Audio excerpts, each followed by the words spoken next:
Hello. Today Good afternoon. we have Luke. We're going to speak to Luke, incredible father who actually saved his son, and his story for a change is a success story. But he could just forget all his nightmares and live normal life. Instead, he decided to help other people, to use his knowledge to help others. This is incredible. Please tell us your story. Good afternoon, Grace. Hello. It's a story that started in March 2012 when my son landed in psychiatry. And we knew nothing about psychiatry except how to spell it correctly when under dictation of things like this. So that's all we knew. And along the procedures of Belgium, my son spent first 6 weeks in the psychiatry department of the next door general hospital. And then he was transferred to psychiatric center, which was just on the other side of the street. So it was 7 kilometers from home, so it's not too far. We couldn't understand what's going on because the psychiatrist pretended that there's confidentiality reasons. So son is no longer a child. He reached majority and things. So we felt isolated. So our son was 7 kilometers from us, and we couldn't know what's happening. It was really frustrating. And about 2 months later, so he was for 2 weeks in the psychiatric center. We had a kind of interview with the chief psychiatrist for about 20 minutes, and he told us that our son is now suffering a schizophrenia form of psychosis, and that he has become disabled for life, and that he will be psychiatric drug dependent for life. So for us, it was like a baseball bat in the face. So it was horrible. It took us about half an hour to drive back home on 7 kilometers only. So we had so many days that I couldn't drive. So this, and the psychiatrist left us no hope. So it's incurable. Get used to it. So it's not human. To deprive people of hope is anti-human. Absolutely right. Yeah. So for my background and my profession, I'm a research scientist. So I decided to apply my skills to find a cure for my son, because I know researchers finds in my career. Every time I was confronted to the unknown, and there were challenges, and I always found and got solutions. And even sometimes there was a director who didn't like me, who assigned me to the worst possible projects. I always found. So finally he left the company. Okay. So the first year I investigated the academic psychiatric literature, and it's very depressing literature, because no psychiatry the researcher is looking for a cure. They all pretend it's incurable, so they don't even try to search. So it's really depressing. And then the literature is plenty of scientific mistakes. There's plenty of bad science. It's very read, and the plenty of results that you cannot reproduce, and things, the conclusions that are not right. And after I was worried, and I could see my son was being poisoned. I have some experience in toxicology, and so he was poisoned, and the psychiatrists were killing him slowly but surely. So, and he had to by the end of the year, he had to sleep 18 hours per day. He couldn't function. He was falling in the stairs, and I said this was really difficult. And after a year of research, so we early May 2013, so there was a year he was in the psychiatric center. And then I applied the rules in research that when you found nothing after a year, for an experienced researcher, you make a U-turn after 2 years for a beginner. So you make a U-turn and start to do research in the opposite direction. So instead of doing my research in the direction of the psychiatrist, I turned my back to them, and I've been looking in the direction of the sufferers. And they publish an awful lot. They have an enormous amount of literature. Of course, it's not academic literature, but in some cases, it's even peer-reviewed. Like on most notably on the website of Mad in America, all the articles are reviewed before publication. Yes. So, and that literature is excellent. And I then read plenty of testimonies of people who got cured from the so-called incurable mental illness. And I use the word cure rather than recovery, because that's for the story. Recovery implies too much a return to the state prior the onset of the mental illness. And that doesn't happen in reality, because things progress in life, we are further, and when the sufferers can heal from their trauma, then there are scares that are left. That scares are then the traces that shows that a cure has been applied and was successful.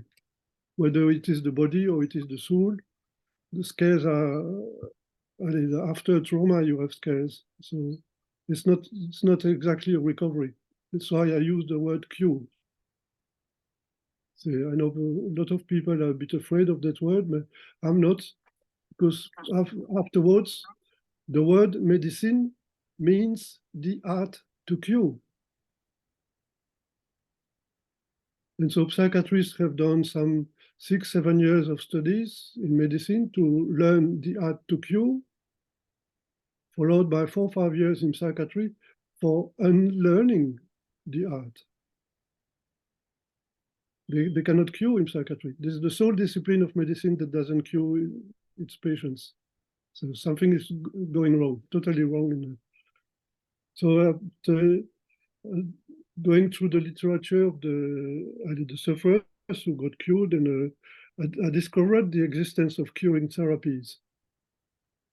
And I discovered that on the blog of Monica Cassani.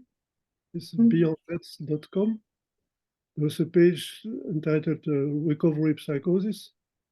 And then there were 2 links to the most ancient therapy of the world, is the shamanism. All right, that's interesting. Tell us about that. That is the most ancient therapy for healing traumas in the world. It exists since humanity exists, in fact. It's despised by medical doctors a lot, and especially by psychiatrists, but it does work. So when you have shamans, it does work. And I remember then the article that is on Beyond Meds about shamanism was by Patrice Malidoma-Somé, a good shaman who has 3 masters and 2 PhDs from the Western countries. And that the way he was describing how shamanism works in his country, in Africa, it reminded, I was born in Central Africa. And you see the landscape behind me, there are two volcanoes. Okay. That was the site from our terrace, from our garden. Okay. That was our site. So I was living in the Virunga region, where the gorillas of the mountains, they were our neighbors. And in all the region there, when I grew up there for 19 years, in all the regions there was no schizophrenia, because shamans did the good work. And also the community, the people the help each community. other, isn't it? That Exactly, way. exactly. Mm. And of course, I was not involved in the work. I was growing up there, so I was aware that they were doing something good. So I hadn't heard the word of schizophrenia either. So, like also the many tribes in Central Africa, so for instance, the Maasai, more in the east, when someone is not feeling well, the tribe, the community comes around the person and they ask, what did we do to you? Why is he upset? So they don't ask, what's wrong with you? They ask, what did we do to you? So that you're so upset. So it's another approach. And it's, psychiatrists don't do that, huh? No, this is so uplifting. It's amazing. Yeah. And then the second link on that blog of Monica Cassani was towards a program in Finland that managed to empty the psychiatric hospital. And this is the open dialogue innovation. Okay. In Western Lapland. Mm. And so I investigated that as well. There was a link towards at that time, so 2013, the DVDs of Daniel Mackler, the author. Now they're available freely on YouTube, but at that time not yet. So I ordered his four DVDs, plus $100 for learning something. It's not so expensive. And so we'll look at them. At the first one, that was the Take These Broken Wings. I wanted to see this one because there were testimonies of two sufferers in that film, with Joan Greenberg and Catherine Penning. And so we can learn. The next one, Open Dialogue, Daniel Mackler was not allowed to film some sufferers because of the confidentiality reasons in the hospital and so on. So but in his first film, they were cured, they were living their life, they were working, so there was no problem. They accepted the interview. So there's difference. So we'll watch that first film, and at the end of the film, we were excited to have seen that to cure schizophrenia is possible. Then the next day, we watched the Open Dialogue documentary. So it's also 1:15, like they Take These Broken Wings. And at the end of the documentary, then my wife said, you have to take us on and go there and learn. It seems so good.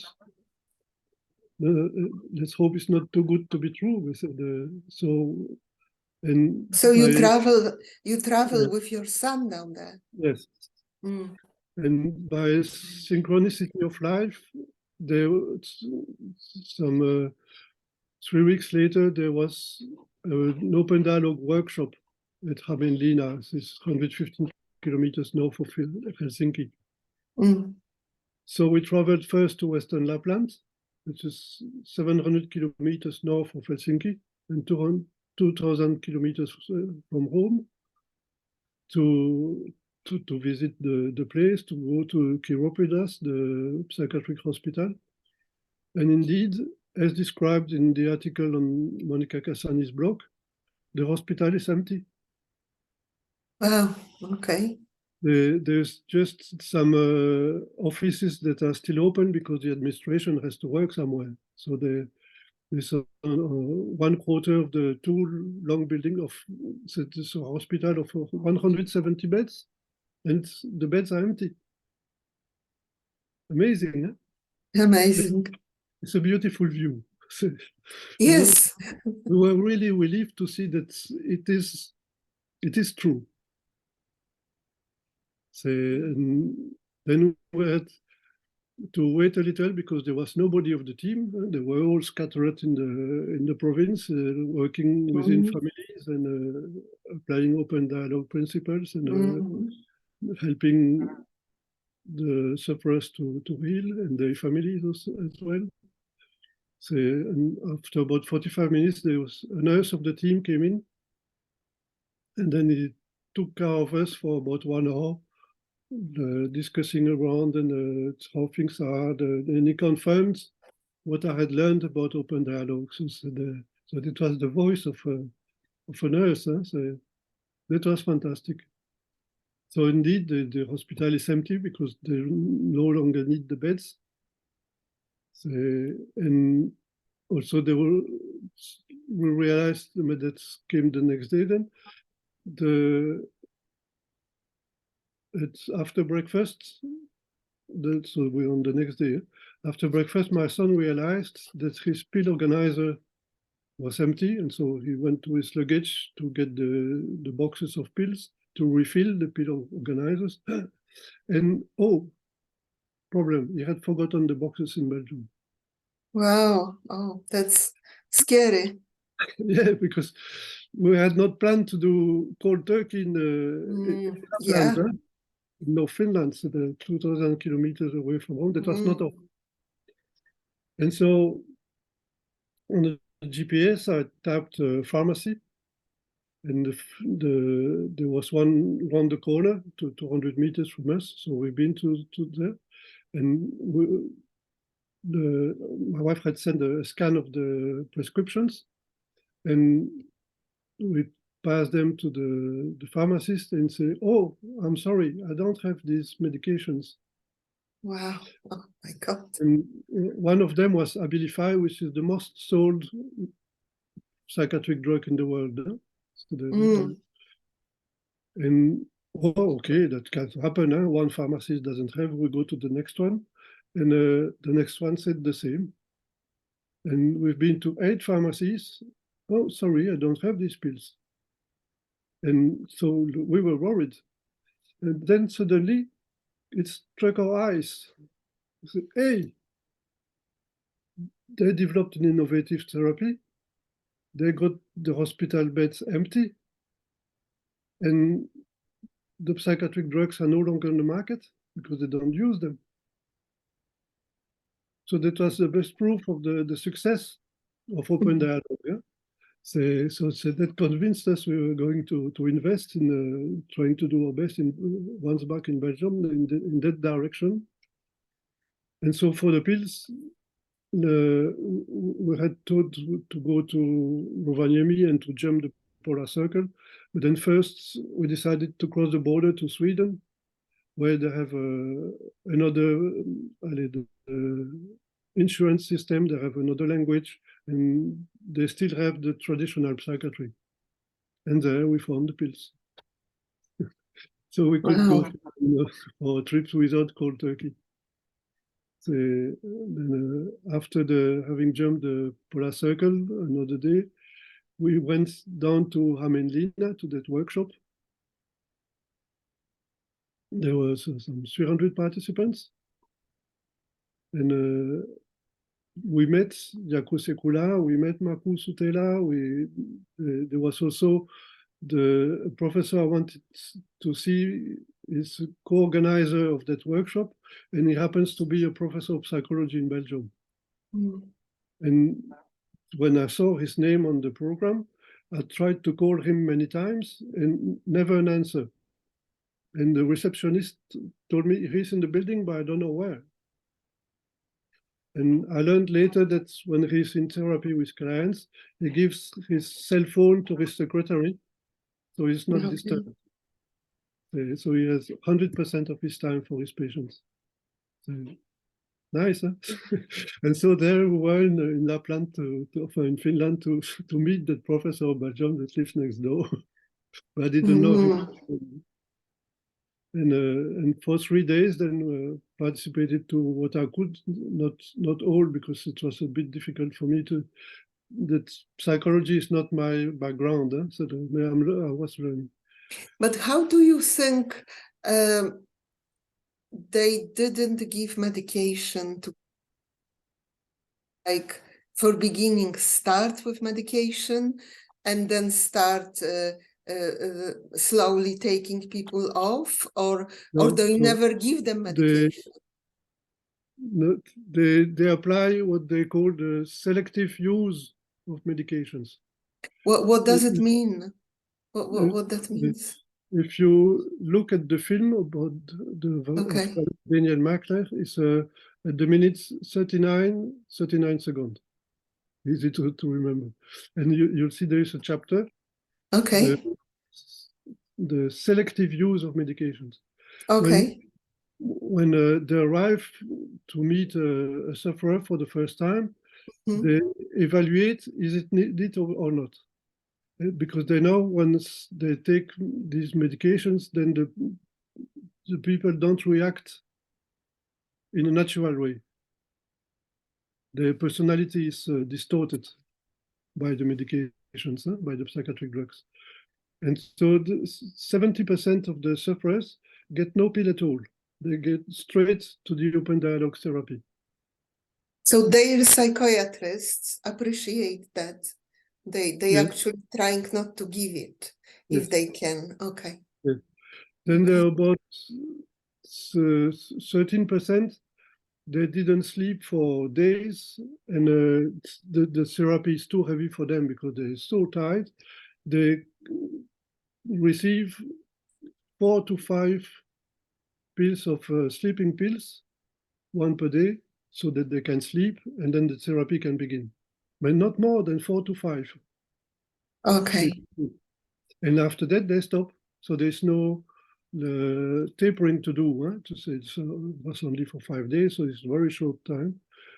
And some then, so about around 15-17%, they get some psychotropic pills, but 2 to 4 pills maximum, not a box.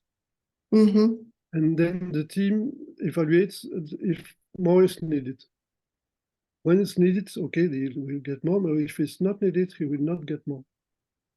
Okay, so then they take them slowly off the pills. I know, because they took only two days. Oh, for a very short time, just an emergency, yes. how it should be. Okay, okay. Yes. Very short time, so there's no need for long tapering. Okay, but how long is your son on any medication now? No. No. How long was he on medication? He's been through 3 episodes of psychiatric drugging. When we came back from Finland, we tried to taper, and we did succeed, but we didn't find the psychotherapy support. When you mean when you say taper, did you had like for example, there is like, did you try really slowly, or somebody help you? How did you take him off the medication? I used my toxicology background and my experience. Okay. And from what I had read from people who came off drugs, what to do. So I learned from the sufferers themselves, because there is no literature, there is no scientific literature about that at that time, at least. Yeah. Now it's a little bit more, isn't it? Yeah. Yes. Yeah. So I applied this my experience in toxicology, and I made a hyperbolic curve. Okay. All right. Not linear, not something linear. It has to be hyperbolic. Okay. Okay. And was that successful for the first time? to taper, so to come off drugs is not Yeah. difficult. No? The most difficult is to organize a team, a Okay. support team around the sufferer, the kind of community of people Okay. who believe that he can be cured. Because in the present context, psychiatric context, it's incurable. So it's really Yes, difficult to find people. Yeah. And that's why at the end of the first tapering, we had no team. And I hadn't expected that. I thought that people will be happy to learn about open dialogue and then to help my son on to embark on his journey. And it was not the case. So and when you come off psychiatric drugs, the psychiatric drugs must be replaced by psychotherapy Sorry? in line with open dialogue. Psychotherapy. Yes, must replace the psychiatric drugs. Okay. You need the support. You need the support. Yeah, If you don't okay. have the support, you relapse. And you fall back into psychiatry. And that's what happened because I hadn't anticipated that. I didn't know. And so we've been through our trials and errors. Huh? So everybody makes mistake. Okay, well, next time we'll do better. So next time he was back in psychiatry. I was sad, of course, and then the psychiatrist, the chief of service, said that she knows about Jaco Sekula, she met him, and that she will try, and so after 2 weeks, he will not be under psychiatric drug anymore, he will be supported. And after 2 months, he was not supported. He was still under psychiatric drugs. And so I got really angry at the team and the chief psychiatrist who had lied to us finally. And I was so angry against them. I made a fuss in the department. The psychiatric, the chief of service called me. And 2 days later, I was 1.5 hours in her office discussing with her about the healing therapies, and she knew all of them. And not because she was interested to apply them, but because as a psychiatrist, she was against them. So she knew them so that she can, her resistance to the change could be better, to optimize her resistance. So they say, I was really pissed off by that attitude. And when I was back home, it was on the eve of New Year, 2014, I called in Sweden the Family Care Foundation, which has organized a network of healing homes. Healing homes? Yes. Okay. And then, so of course, there was nobody. It was on New Year's Eve. They were all at home. So in the early January, I managed to get in touch with them. And I said, here's the challenge. I want to bring my son to you. And it was unusual. They never had such a request. Who are they? What it is? Healing homes. The network of healing homes is around Gothenburg. Okay. The harbor of Sweden, the big harbor Okay. of Sweden. And it's only in that region that there exists such a network of healing homes. Okay, but do they have like that person could stay with them or not? With a family. They do. Yeah, Okay. that's what they had at that time. And they had someone of Sweden who had come a few months before from 1,000 kilometers north of Gothenburg. And we were in Belgium, 1,000 kilometers south of Gothenburg. And so there was a precedent with respect to the distance to Gothenburg. And we could take a plane to visit, say, once a month, something like this. It's not that expensive. So it was feasible to get him. And he passed the admission test. There's something, it's not, you don't drop your kids there. see what you can do with it. No, the person has to be motivated to be there, and then it has to match as well with the family. So the admission is a kind of build up. Make sure you want to be there. So he passed through the admission test, and he stayed 8 months there.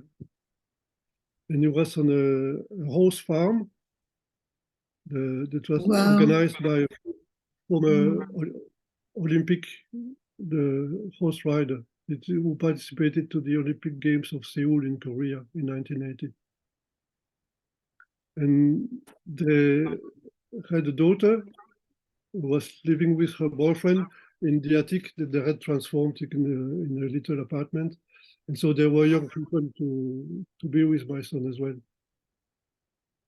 And my son went often with the boyfriend to fitness, to activities downtown and things like this. So was he at that moment on medication or not? he was again, it was the second episode. He was.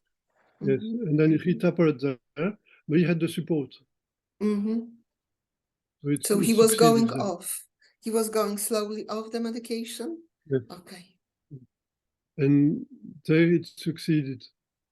Then he came back to Belgium because the daughter and her boyfriend went to Ireland for an Erasmus. They were students, and so my son was alone with a couple of aging people, and he felt lonely. And then he was a bit homesick as well, and so he came back. So the most difficult of the curing journey is there are 5 big stages, and the most difficult is the first one, the extreme states of suffering, when they have this mental pain, they suffer so much, and so it's where the psychiatric drugs they do a kind of anesthesia of the mental pain, but they don't cure the person. Huh? So the person can live more comfortably, but then with all what they call the secondary effects, which are in fact direct toxic effect of the psychiatric drugs. After a while, they're too long on the psychiatric drugs. So, so he had done a couple of crises at the healing homes in Sweden, and then the first time the family didn't know what to do, they called the organization of the Family Care Foundation, and they said, "Should we bring him to psychiatry?" And they said, "Certainly not. We're coming. We're going to help." And the essence of the support team is to be present, to support the going through the intense pain. And they spent the night with him, and then in the morning, my son was so tired, and he was feeling better, he fell asleep. So the last thing to do is to bring the person back to psychiatry. So the best is to be present and to support. So you are so brave, and that journey is so hard. Not many really can do it, but now, because your story is so incredible that so many people can learn from that, yes, and can actually, feel they're not alone. When I was in that situation in beginning, I was alone, and being alone is a terrible so we were thing. we lost many friends because nobody understands what's going on, and then we have spent so much time trying to support and banging our heads against the psychiatry walls, because they don't want to move, they don't want to learn about curing therapy. They apply procedures which are reimbursed by the National Health Insurance. They apply electroshocks, they apply tortures, they apply isolation cells, and they fix you 4 or 5 pounds, and that's really tortures. And the state pays that back, reimburses. That's incredible. Shame on the state and shame on psychiatry.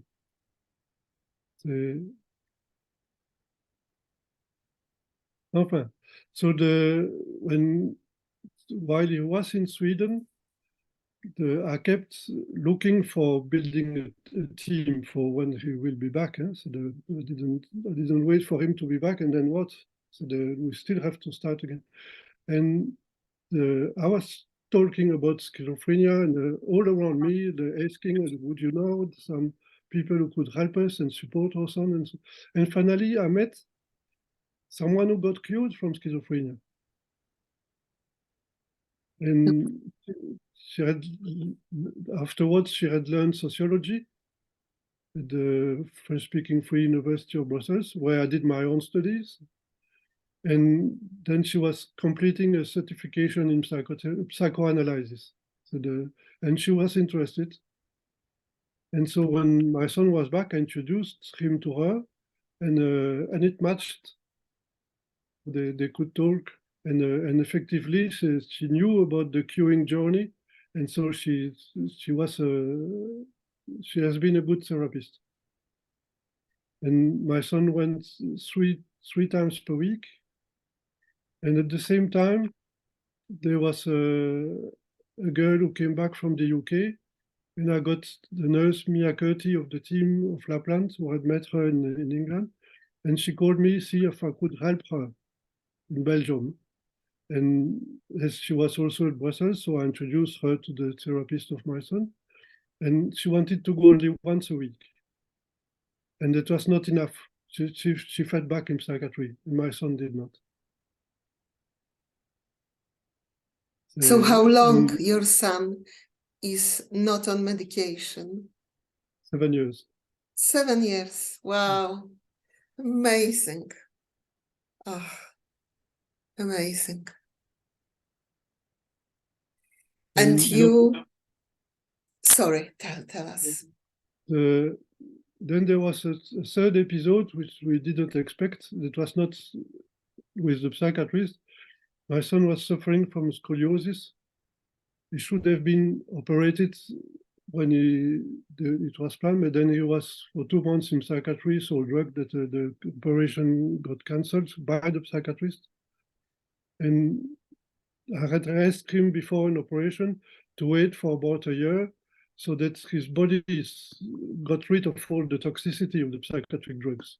Because there can be some interferences with the anesthesia, and these interferences could kill him. So I didn't know, I didn't want that. He didn't want it, so he waited for a year.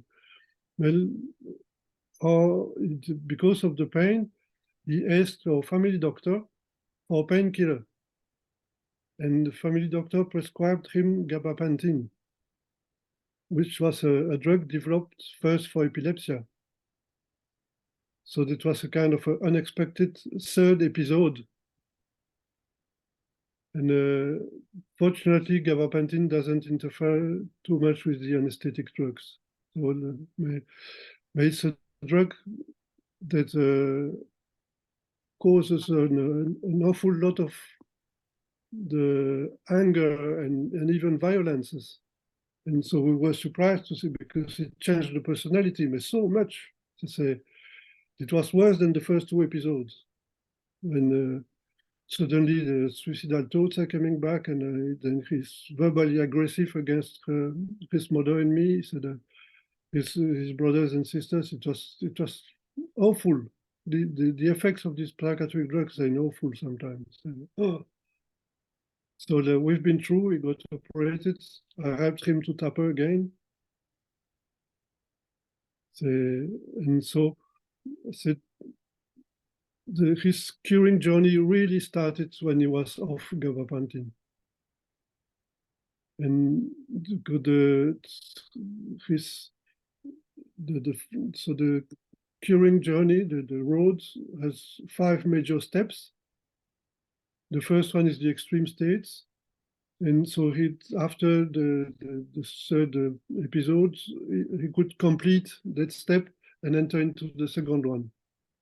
And in the second one, so the one where there are lots of natural angers. And then you have to learn about anger management. And anger is also a way to grieve or lost opportunities. And it's also, because of the trauma, anger is also a reaction against the injustice that was caused by the perpetrators of traumas. So it's a natural reaction. But then in psychiatry, they don't like that, and so they drug you a lot to make sure you're under control. So they abuse psychiatric drugs as a kind of as a way of social control. So, and in fact, at first the hallucinations are necessary for healing. And then in the second step, the anger is also necessary for healing. And the shamans, they knew how to do that, how to cope and how to help the sufferers to go through these steps. But in psychiatry, you're blocked. So you're not allowed to heal. And the 5 stages are called a rebirth. And they're similar to the birth period. Like, you have the babies from 0 to 4 years old. They are totally dependent. And similar period in the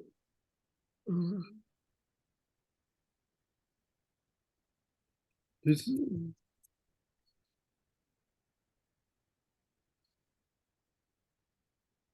the 5 stages. The first step on the rebirth is called the acute stage, the extreme suffering, and it's similar to the babies, the periods 0 to 4. The sufferers are totally dependent on the people around them, and also they're sometimes so totally dependent that there are some that although the adults, in their minds, they like a baby, and some sometimes so totally dependent that they even need nappies for adults because they're pissing in their bed again.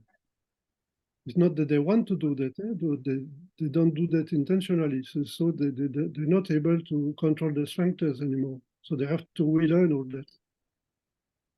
And the second stage, it's called the emergent stage, where there are lots of fears, they're searching for answers. They have the emotional outburst, the anger. It's like the period of 4 to 8 years old, when the little child is testing his limits on his parents. And the anger corresponds also to a kind of testing the limits of the system up to where the system will accept or not accept to correct the social injustice caused to the sufferers. Traumas are caused by people from outside, so sometimes by family members. So that's sad. Most of the time, traumas happen out of the family home. We don't know what happens in the school, in the sports club, in the church, and things like this. So we hope that they will manage. Some of them don't. Then the third stage is like the puber, 8 to 12 years old. And it's called the reality. They have some organizational difficulties. Is the guilt that comes from the traumas. They often feel shame and guilt, especially the ones who have suffered from sexual abuses. So, and whatever the traumas, the guilt and shame have been developed afterwards, and the therapist cannot erase the event, but it can help the sufferers to cope and to manage and to decrease the feelings of guilt and shame. And that's why they work then to help the person on this curing journey. Then the fourth one, the interactive, is like the teenagers from 12 to 16. So, and that period, it's a bit like if you give them a car without teaching them how to drive it. So the first bend on the roads can be difficult because they don't know they should brake. They could be back in psychiatry. So this didn't happen. And then the fifth stage is for environmental integration, is the young adults from 16 to 20. So he's leaving home, he goes to college. He integrates out of the homes progressively. So, and what happens during this rebirth in the brain is in fact a rewiring of the brain and reprogramming of the brain. When they got traumas, in the connection between the new nerve cells in the brain, there were some mistakes in the wiring. Understand? And then what happened during the psychotherapy, there is a rewiring. So there is a correction of the mistakes. And it's because of the mistakes that they suffer so much as well. So you deeply believe in therapies. Does your son take any supplements, like any vitamins? So that's very important to adjust the diet, nutrition, to correct the effect of the toxicity of the psychotropic drugs. So yes, it is very important to correct, and then to use foods as medications. Okay. And now open dialogue is good for curing about 80% of the sufferers which have been diagnosed as psychotic. The other 20%, very few people know that, and most professors of psychiatry don't know at all. Instead of open dialogue, you need an approach of automolecular medicine or integrative medicine.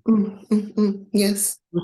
You have some biological illnesses, like it can be a deficiency in some minerals or vitamins. It can be an autoimmune disease. So, and these have to be solved with supplements and homeopathy. And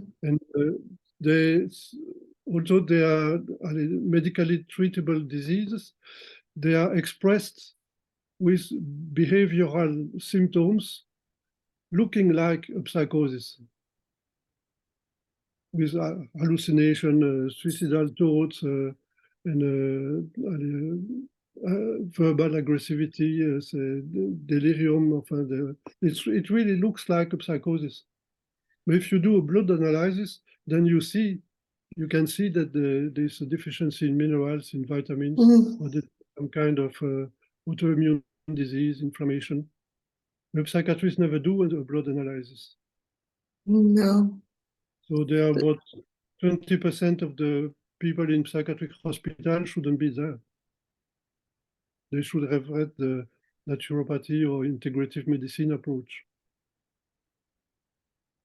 So tell me, if that would be up to you, how would you see the future of this? Before we talk about future, there's another point to make. What drives sufferers crazy is that with the development of these mistakes in their brain, there's the development of a very, very negative mind. And the negative mind constantly devalorize them, which drives them mad. They said, you're worth nothing, you say, you're just good for committing suicide and things like this. And in cases of anorexia, the negative mind tell them, you're not worth the food that is in your dish, don't eat. And if they eat, then the negative mind makes a storm in there, even a hurricane, and so they suffer even more. And during the therapy, then the 5 stages of the curing journey, the therapists who are aware of that help the sufferers to fight the negative mind. And the more they progress, the weaker and weaker becomes the negative mind. And while my son is now in the 5th stage, this is near the end. While he was in the 4th stage, so each stage, the power of the negative mind decreases by about 20%. So you have 20%, 40, 60, and then in the 4th stage, you're between 60 and 80%. And once you pass the points, 51 for the sufferer, 49 left for the negative mind, you start to win because you have more power than the negative mind. Negative mind doesn't disappear overnight, so it takes the psychotherapy time to get out. And by the end of the psychotherapy, then the negative mind is gone. And in the 4th stage, it was very impressive. Our son was living autonomously in an apartment in Brussels. But then in the 4th stage, it became 60% the power for him, 40 so only for the negative mind. He started to fight by shouting and hitting the furnitures, making lots of noise, fighting the negative mind. And he was doing that in the building where he lived. It was even in the middle of the night. So people woke up, babies started to cry. I was afraid that the neighbors would call the police, and they call the police, and what does the police? They say someone looks mad, they bring him to psychiatry. So we wanted our son to go through that stage. So we brought him back home. We live in the countryside, and our neighbors are cows and horses, and they don't complain about the noise. So we could manage to go through that stage. And so it was a difficult period. We managed. And now nearing the end, our son is considering resuming studies in September, when there is the new start of the academic year. And he's preparing for the entrance exam for industrial engineering. Amazing, amazing. So you are very hopeful for the future, that things are going well, even so some people can't really see it. But so what do you think should happen if that would be up to you? Well, like, do you have any dream about it? Like, if we can do anything we like, how would you see it, the future? I hope that he goes to the end of his studies and then he'll find a job. And then when my wife and me will be gone, with his job, he, instead of being a psychiatric patient, he will not be a burden for his sisters and brothers. Yeah, that's everyone will wish that. This is incredible, so incredible. Thank you so much for coming and sharing your story. So many people are waiting actually for that interview, and so many people are going to learn from you. I hope we will be in touch, and all the best to you and your son. And thank you again. You're welcome. Okay, bye-bye. Bye. Yes, bye-bye, Grace. Bye.